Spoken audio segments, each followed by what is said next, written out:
Good afternoon. Welcome to All Hands on Deck. I'm Pastor Ira Acree, your host, and I'm excited to greet you one more time on a Tuesday afternoon. We have a great show planned for you. To my right is my beautiful host. She is a businesswoman, a radio personality, and a community leader. So glad to have you once again, Doris Davenport. Thank you so much, Pastor Acree. It is absolutely my pleasure to be here with you on a weekly basis with All Hands on Deck. And as you know, our only purpose for being here is to empower the masses and encourage individuals to be catalysts for change in their own lives and community. And we are really having a ball. We are having a ball, and we are tackling the real issues. And today we are going to be talking about racism. We're going to be talking about, we got a great author who is a pastor. He's in here, and he's going to be talking to, he's a white pastor, and he's going to be talking to the white community about the issues of race. What do you think about that? I think that's wonderful because, you know, too often you and I, having experienced racism in this country and the history that this country has, we can talk about race till the cows come home.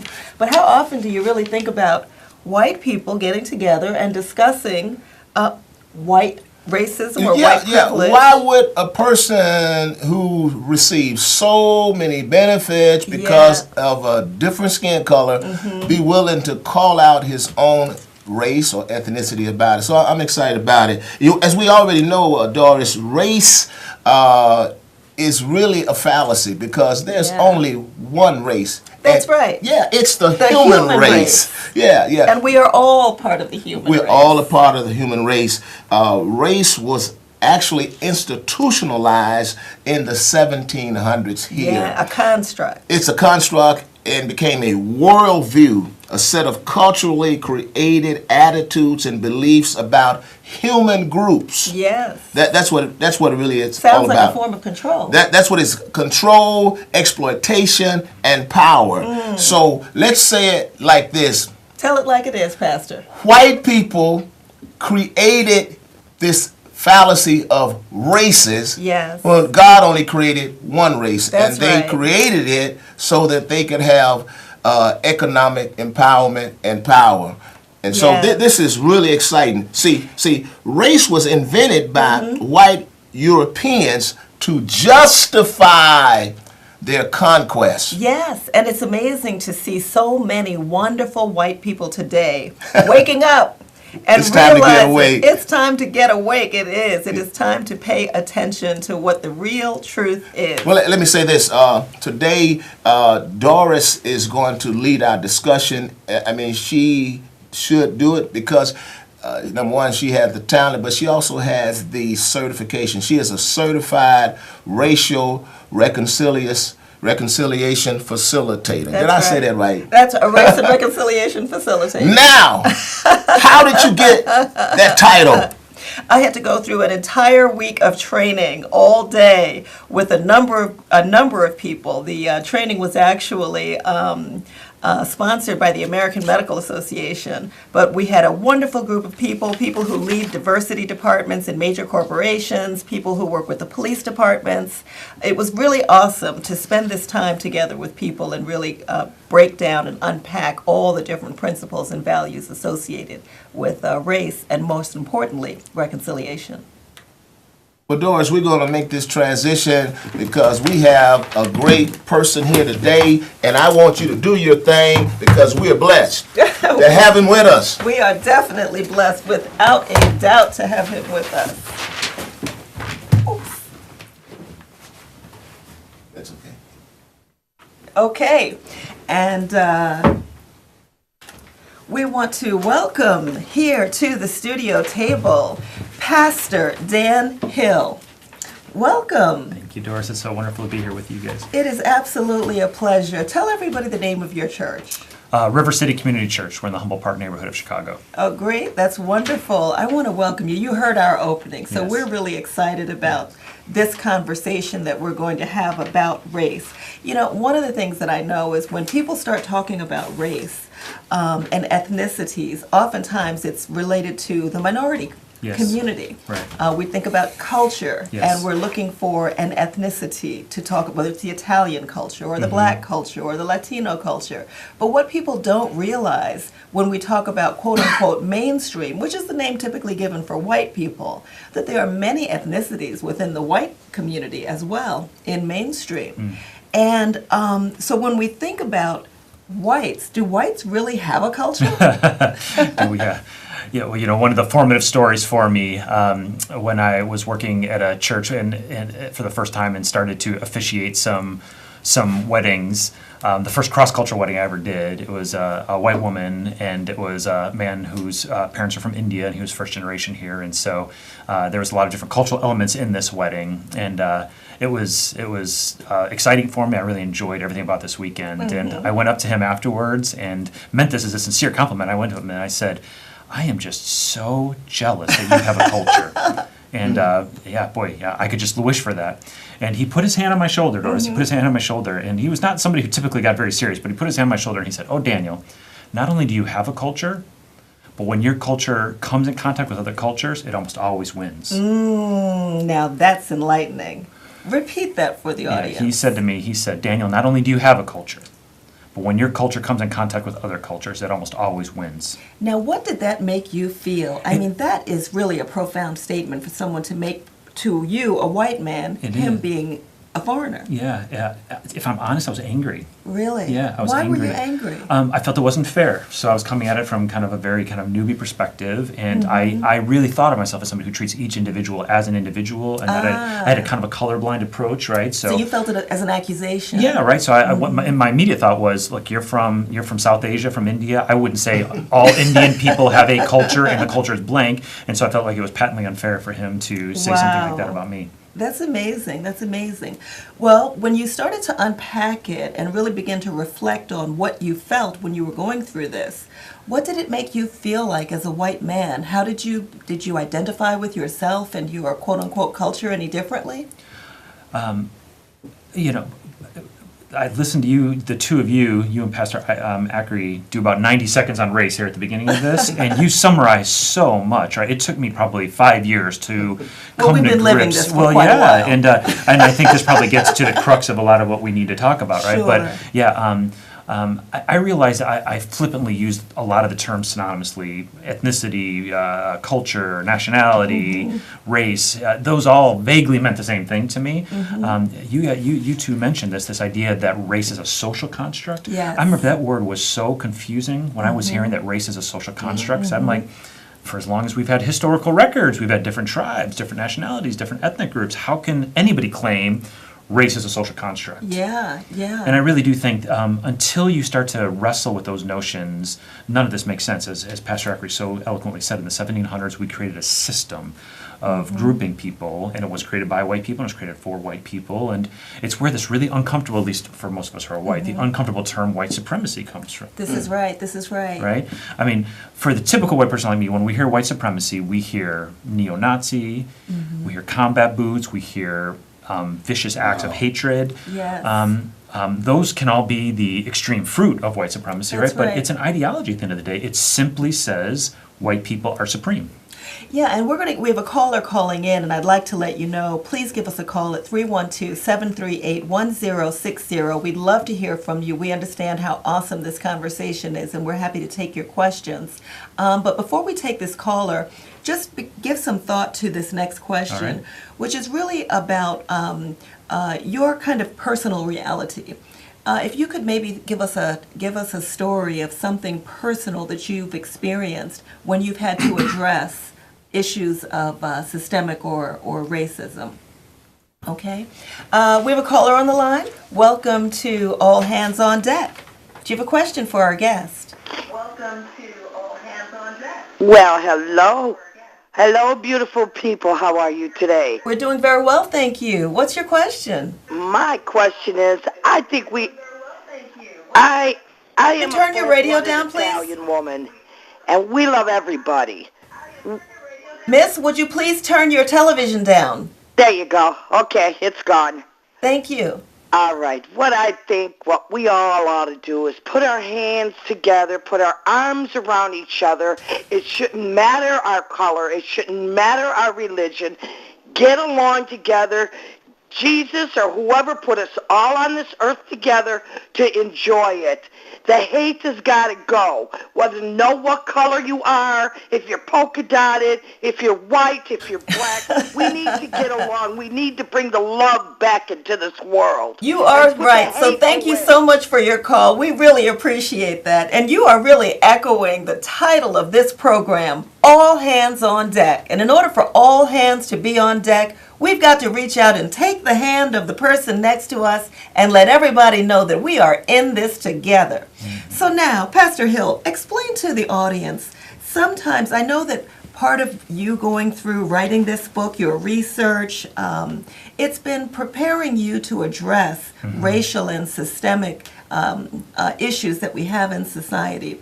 Can you give us maybe a personal example of what it's been like when you attempt to address these issues? Yeah, so you're saying more real time as I'm talking with people? Yeah, yeah. Well, what I find is the white community is probably like a lot of communities. There's a lot of different people in a lot of different places on this, and so I've certainly met some earnest learners who are wrestling with this stuff and really trying to be advocates or allies or whatever term would be most appropriate. So I've definitely met some folks who are eagerly trying to learn. I've met a lot of folks who feel confused and overwhelmed by this, and that's certainly a large group. I've honestly met a lot of folks who feel extremely defensive about this. They get angry really easily. If I'm being honest, even mean. Yes, I mean that's. Threats usually come with this stuff when you talk about it, which is confusing. That talking about equality would feel so threatening, but there's certainly a lot of quarters where that's the response as well.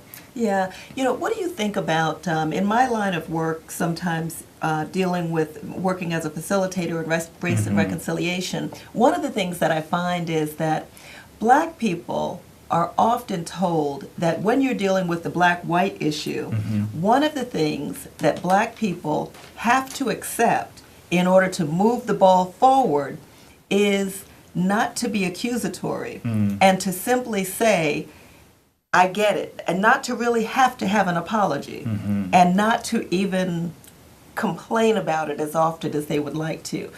I don't know if you're familiar with the principle peace over power or power over peace, and most minority cultures would favor peace over truth. Most minority cultures would favor the truth, whereas mainstream America favors peace. And just that alone can cause some big issues. Yes. Because I want you to state the truth about what has happened and what continues to happen. Right. Whereas you might feel, that's a little too controversial. I think I'll just walk away from that. So nothing really gets resolved. Right. Yeah, figuring out how to have those conversations around truth, I think, is imperative if we're going to make any progress moving forward. Yeah. So if I'm a white person, and particularly a white female, what advice would you give me as it relates to the perspective I might have traditionally had about being white versus what you might say is a new perspective that you would offer? Well, I think some of the hardest work happens at the beginning, and I think whenever a white individual is trying to wrestle with this, we're thinking about it at an individual level. I'm thinking, what does this mean for me? What kind of actions am I involved with? In fact, most white folks that I interact with have kind of a semi-unformed definition, but if you ask them what is racism, they would say it's a white person doing bad things against somebody, that's not. So it's tended to be thought of at an individual level.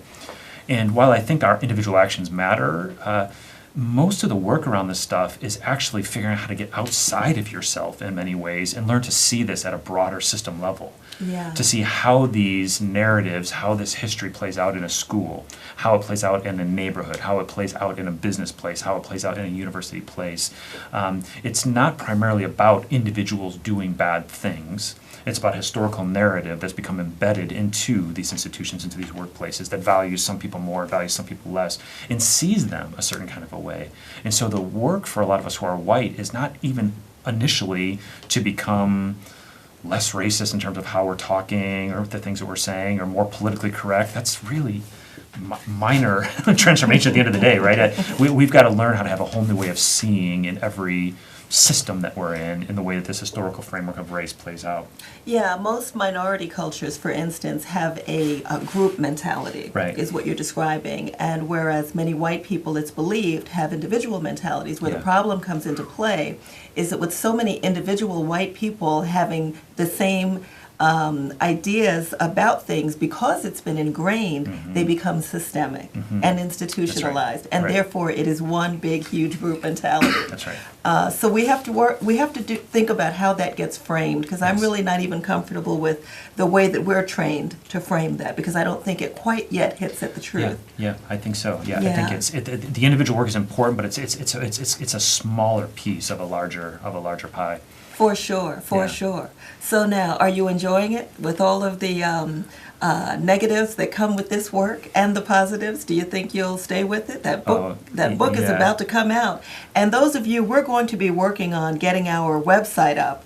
And we'll be putting up information about all of our previous shows as well as shows that we have coming up. So whereas you may not hear the title of the book here, you'll be able to go to the website and get the name of the book. But once that book does come out on the 19th of this month, and you could go to all of the usual places to find out information on it, what do you think? You're going to be going on the speaker circuit? No, I don't think that. My primary vocation is that of a local pastor, so I'm trying to Yeah. work with folks in a particular neighborhood and do stuff. So this is coming a lot out of my experience and what we've learned in our work. So that will remain my primary work. You know, we as a church are trying to be faithful to opportunities that arise with this project. Yes. If there's certain conversations that's helpful for us to step in, but Is it? Are you hoping that it will become a teaching tool? yes, absolutely. Yes, it's Great. all right. We've had a lot of and in fact, I'm writing it from the perspective of a pastor of a church, but I've had as much or more positive feedback from the corporate business places I have from Christian Awesome. circles, and so it's been great to see that it's kind of traveling in both spheres. Well, that's wonderful. We may be standing at the front of the room together sometime So soon. that would be a privilege. Mine as well. Well, listen, I want to thank you so much for being here with us. I want to thank you so much for being here with us, Pastor Daniel Hill, and we are doing a switcheroo for our guests. And we'll be definitely talking with you again, and we want to bring you back. The sad thing is that this is a half an hour show, so we never really have enough time to dig into these issues. It may have been short for you, but that was an excellent interview by Pastor Hill. And I was just listening to him and you so eloquently deal with these issues that he's facing and that we're facing. But I thought about it, he has a long journey ahead. Yes, he because, does. when you look at how he has to teach about the diabolical nature of white supremacy. Yes, it and is he's going diabolical. into these hostile crowds. Yeah. It's going to be a whirlwind. It is, and Pastor Hill has a great temperament for it too. Yeah, Wouldn't he you does. say? He does. See, like Yes. me, I would be, if I was a white guy, I'd probably be ready to fight or something. Oh, 'Cause, my goodness, we'd be back in the Mayweather territory. But this guy's so mellow and so, Yeah. his temperament is so great. Yeah. He's dealing with systemic racism.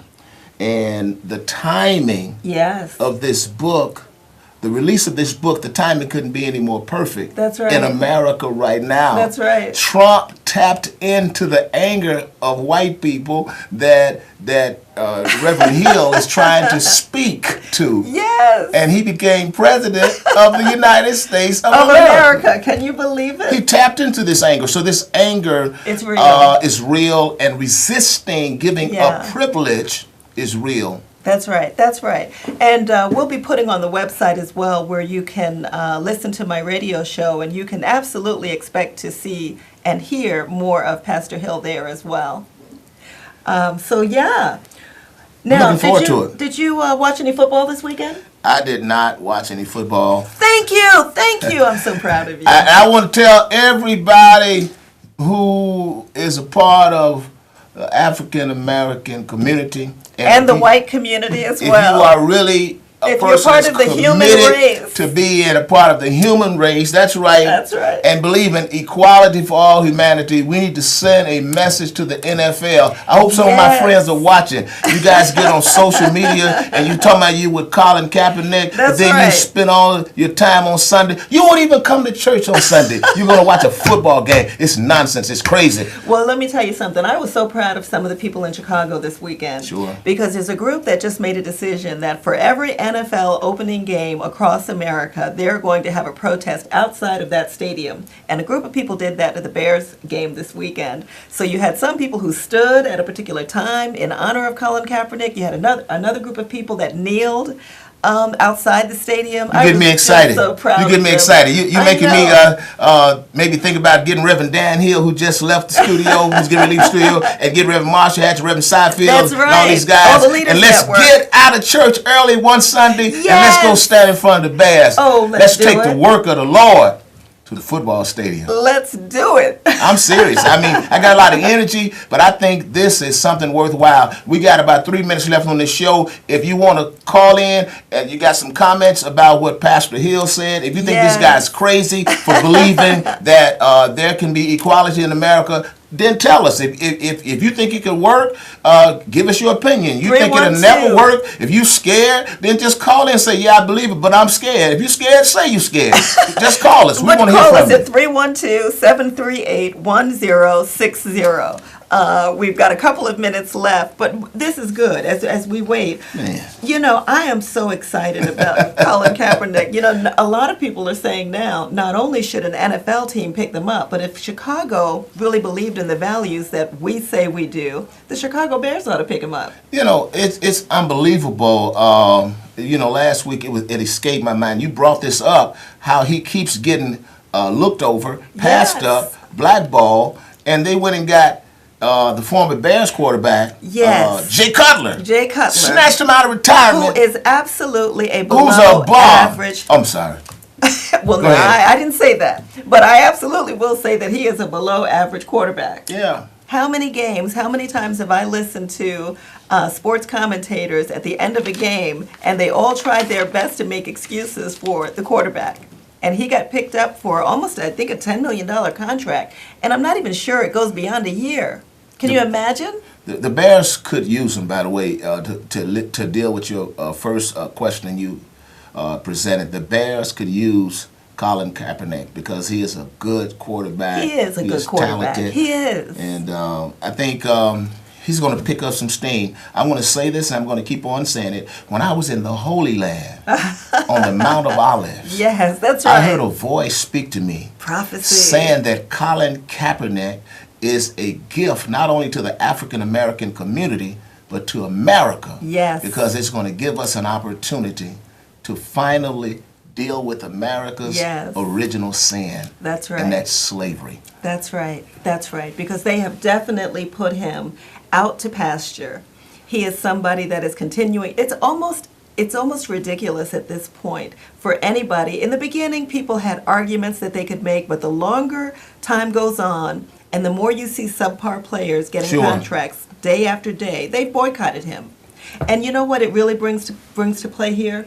I think at some point we need to challenge our mayor, because when we have NFL teams who come here and they make demands on what can and can't happen, and even for universities who are priming players to play in the NFL, we need to understand, we need to see what that value system looks like when it comes to standing up to the NFL, who will not treat Colin Kaepernick as equal as they do other players. And in addition to that, we must continue to use all of the platforms that we have. Yes. Today, you and I are part of an organization called the Leaders Network, and Yes. there was a minister by the name of Reverend Tim Hoekstra. Yes. And he talked about, with the same spirit that Pastor Hill talked. Yes. He talked about defeating whiteness. Yes. Whatever that means. Those of us who've been living in a country built on the principles of white supremacy, we know what that means. And we're going to find out what that means because he's going to be here with us next week. Doris knows how to get it done.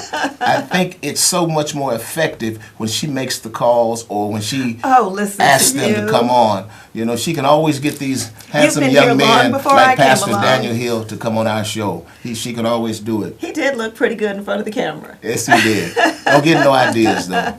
Oh, no.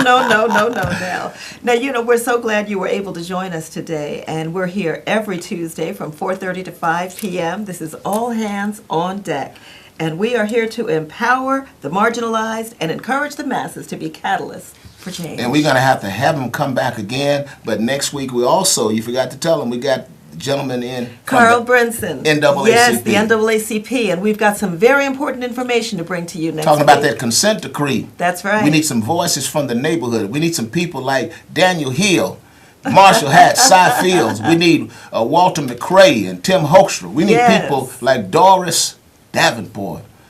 Amen. Speaking up for the people. And amen. It's been a joy. We need 2 hours.